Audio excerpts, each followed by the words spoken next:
సమస్తము వచ్చి ఉన్నాయి. ఎవరైతే ఫోటో కొన్నారో ఇంకా అప్పటితో వేలం ముగిసింది, ఇంకా వేలం లేదు. ఈ రోజున ఎందుకు ఈ మాట చెప్తా ఉన్నానంటే, ఇప్పుడు యేసుప్రభు వారి ఫోటో మీకు చూపిస్తే చాలా మందికి మాకు ఎందుకు లేదండి అంటారు. అంతేనా? అసలు మాకు అవసరం లేదు, నువ్వు ఉంచుకో మీ ఇంట్లో అంటారు చాలా మంది. అంటే యేసుప్రభు వారిని కలిగి ఉండడానికి ప్రపంచంలో ఎవరు కూడా ఇష్టపడరు. ఈ రోజున ఈ కుటుంబం అయితే ఇష్టపడింది. హల్లెలూయా. యేసుప్రభు వారిని వారి గృహంలో పెట్టుకోవడానికి మరి అబ్రహాం గారు సారమ్మ గారు ఆ యొక్క వంశాన్ని ఇంకా వారు ముందుకు నడిపిస్తూ అప్పుడేమో రాము ఇప్పుడు ఎవరిని కొనుక్కున్నారు చెప్పండి? యేసుప్రభు వారి ఫోటోని వారి ఇంట్లో ఇప్పుడు ఉంది. ఇప్పుడు మీ ఇంట్లో కూడా ఉండాలి. దేవుడు యొక్క మాటలు ఏం సెలవిస్తూ ఉన్నాయంటే, ఎవరైతే యేసుప్రభు వారిని కలిగి ఉంటారో వారికి సమస్తము దయచేయబడతా ఉంటాయి. హల్లెలూయా. యేసుప్రభు వారు ఎవరి దగ్గరైతే ఉండాలని ఎవరు కావాలని కోరుకుంటారో వారికి సమస్తము కూడా దేవుడు దయచేస్తూ ఉంటాడు. ఈ రోజున ఈ మాటలు వింటున్న ఈ యొక్క ఎవరైనా సరే, ముఖ్యంగా ఇక్కడ వెన్నెల కూర్చుందన్నమాట. యేసుప్రభు వారు 4 విషయాల్లో వర్తిల్లారు. బైబిల్ గ్రంథంలో లోకాసువార్త 2వ అధ్యాయం చివరి వచనంలో ఉంటుంది కదా, యేసుప్రభు వారు జ్ఞానమందు వర్తిల్లారంట, యేసుప్రభు వారు వయస్సు నుండి వర్తిల్లారంట, యేసుప్రభు వారు మనుషుల దయంతో వర్తిల్లారు, యేసుప్రభు వారు దేవుని దయంతో వర్తిల్లారు. 4 చెప్పండి. జ్ఞానమందు వర్తిల్లారు, యేసుప్రభు వారు వయస్సునందు వర్తిల్లారు, యేసుప్రభు వారు దేవుని దయంతో వర్తిల్లారు, యేసుప్రభు వారు జ్ఞానమంతో వర్తిల్లారు. అంటే ఇవన్నీ కూడా మనం కూడా వర్ధిల్లుతున్నామంటే వయసు పెరగడమే కాదు, కానీ జ్ఞానమందు వర్ధిల్లే రకంగా ఉండాలి. బైబిల్ అవన్నీ కూడా నేర్పిస్తూ ఉంటుంది, మంచి జ్ఞానాన్ని కలిగిస్తూ ఉంటుంది. మొన్న ఒక విమానంలో ఉన్న పరిస్థితిలో ఆ విమానంలో నుంచి నడిపించే ఒక అమ్మాయి ఉందన్నమాట. ఆ అమ్మాయి ఎంత ఉందంటే భూమికి జాండ ఉంటుంది. ఎంత ఉంటుంది? విమానం నడిపిస్తుంది. ఎంత ఉంటుంది భూమికి? చాలా ఇంత ఉంటుంది. కానీ ఏం నడిపిస్తుంది ఆమె? విమానాన్ని నడిపిస్తుంది. విమానాన్ని పైలట్గా ఉండి అంత పెద్ద విమానాన్ని నడిపించేంత ధైర్యవంతురాలు అయిపోయింది. ఈరోజు అమ్మాయిలు అంత తేలికైన విషయం కాదు, ఏదైనా చేయగలరు. ధైర్యం కలిగి దేవుని జ్ఞానం ముందు వర్ధిల్లితే, ఈ లోకమందు కాకుండా దేవుని జ్ఞానం ముందు వర్ధిల్లితే వారు గొప్ప గొప్ప సాహస కార్యం చేయగలరు అన్నమాట. అందుకే ఈ యొక్క బైబిల్లో నచ్చిన యొక్క మాటలు చెప్తా ఉన్నాను. మన కుమార్తెలు నగరంకే చెక్కబడిన మూల కాంబినీలో ఉన్నారని దేవునికి వాక్యం సెలవిస్తూ ఉన్నది. ఈ రోజున మనకి శరీరం ఉంది, ప్రతి పార్ట్కి ఒక వైద్యుడు ఉన్నాడు, ఒక డాక్టర్ ఉన్నాడు, అంతే కదా? ప్రతి పార్ట్కి కూడా ఒక డాక్టర్. కంటికో డాక్టర్, ముక్కికి ఒక డాక్టర్, తలకో డాక్టర్, ఇంకా గుండెకో డాక్టర్, కాలుకో డాక్టర్, ఇంకా చెప్పాలి డాక్టర్లు ఎన్ని రకాలు ఉన్నాయి. ప్రతి మీ శరీరంలో ఎన్ని అవయవాలు ఉన్నాయో ప్రతి దానికి కూడా ఒక డాక్టర్ ఉన్నాడు. ప్రతి దానికి కూడా ఒక డాక్టర్ ఉండి ఉన్నాడు. ఎందుకంటే అతడు దానిని ఏదైనా చేయడానికి ఇష్టపడుతూ ఉంటాడు. కానీ ఈరోజున వెన్నెల నువ్వు జ్ఞాపకం ఉంచుకోవాలి ఏంటంటే, నీకు ఈ అన్నిటికీ మించిన డాక్టర్ ఒక ఆయన ఉన్నాడు. ఆయన యేసుప్రభు వారిని నువ్వు గుర్తించుకోవాలి జీవితాంతం కూడా. హల్లెలూయా. ఇవన్నీ కూడా శారీరకమైనవి అయితే వీటన్నిటికీ మించి వైద్యుడు ఒక ఉన్నాడంటే ఆయన యేసుప్రభు వారు. ఆయన ఈ రోజున మన దగ్గర ఉండి ఉండాలి. సామెతల గ్రంథం 30వ అధ్యాయం 30వ వచనంలో కూడా అదే మాట మనకు కనబడుతూ ఉంటుంది. అనేక మాటలు మనకు బైబిల్ నేర్పిస్తూ ఉంటుంది అన్నమాట. ఈ రోజున ఆత్మ సంబంధంగా ఎదిగే విధంగా ఉండాలి.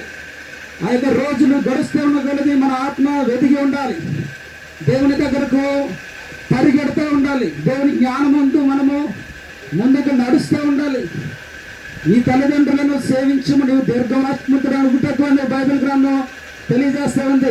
ఇంకొక వచనంలో ఇంకొక మాట ఉంది ఏంటంటే, రక్షణ విషయంలో ఎదగాలి. 1 పేతురు అధ్యాయము 2వ అధ్యాయం 3వ వచనంలో ఒక మాట మీరు చూస్తారు ఏంటంటే, మీరు ఎదుగుతూ ఉన్న కొలది మీరు రక్షణ విషయంలో ఎదగండి.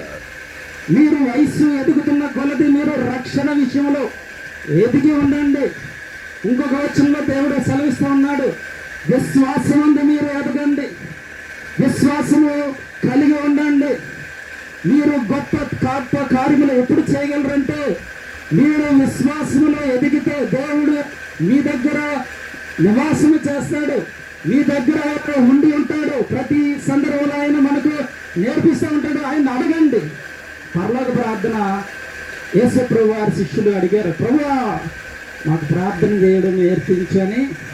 ఎవరెవరిని అడిగారు? శిష్యులు యేసు ప్రభువుని అడిగారు, ప్రభు నాకు ప్రార్థన ఎలా చేయడం రాదు ప్రభువా, నేను ఎలా ఉండాలో లేదా నేను ఎలా నిన్ను వేడుకోవాలో నాకు తెలియదు ప్రభువా అని ఎవరు వేడుకున్నారు? శిష్యులు యేసు ప్రభు వారిని అడిగితే యేసు ప్రభు వారు వారికి ప్రార్థన నేర్పించాడు. హల్లెలూయా. యేసు ప్రభు వారు వారికి పరలోకమందున తండ్రి ఈ నామము పరిశుద్ధపరచబడును గాక, నీ రాజ్యం వచ్చింది గాక అని చెప్పి యేసు ప్రభు వారు నేర్పించారు. ఎవరికి నేర్పించారు? శిష్యులకి యేసు ప్రభు వారు ఎప్పుడు నేర్పించారో తెలుసా? వారు అడిగినప్పుడు. హల్లెలూయా. మీరు కూడా ఇప్పుడు వెన్నెల కూడా దేవుణ్ణి అడగాలి. దేవునికి సమస్తము అడిగి ఉండాలి. దేవుని సమస్తము తెలుసు కాబట్టి ఆయన మీద ఆధారపడి జీవించాలి.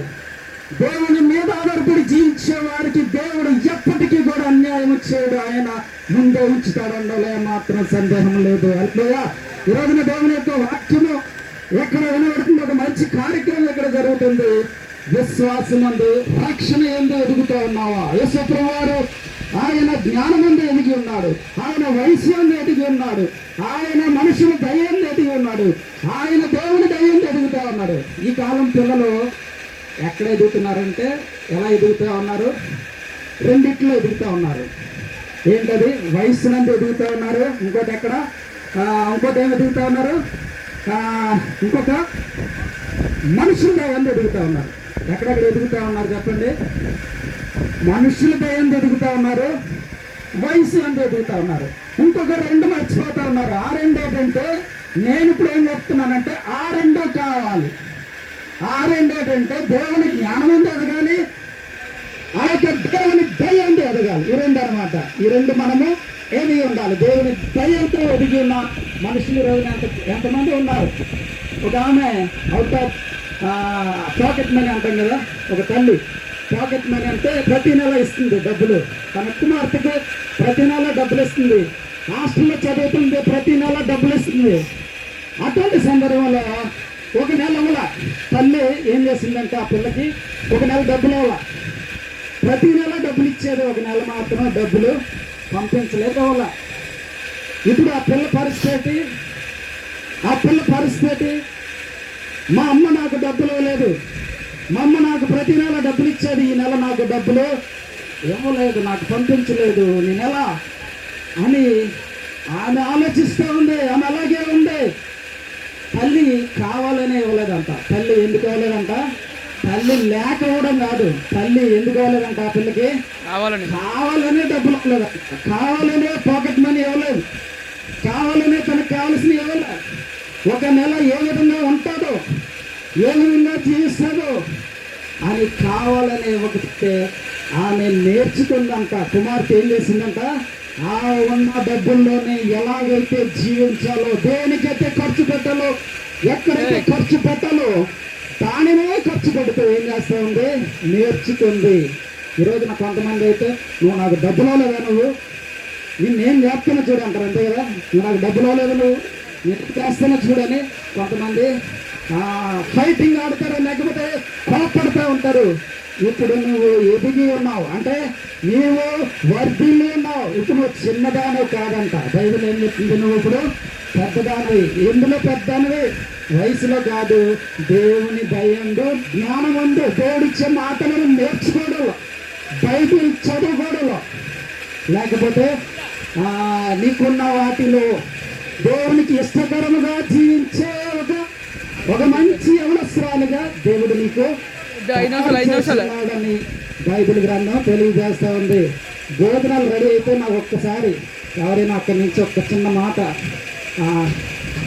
చెప్తే, మరి భోజనం టైం కూడా మనకి అవుతుంది కాబట్టి ఒక మంచి విందును కూడా ఈ కార్యక్రమంలో ఏర్పాటు చేసుకున్నారు. కాబట్టి చెప్పడానికి అయితే ఈరోజంతా చెప్పిన మీరు కదలరు, నేను కూడా చెప్తూనే ఉంటాను.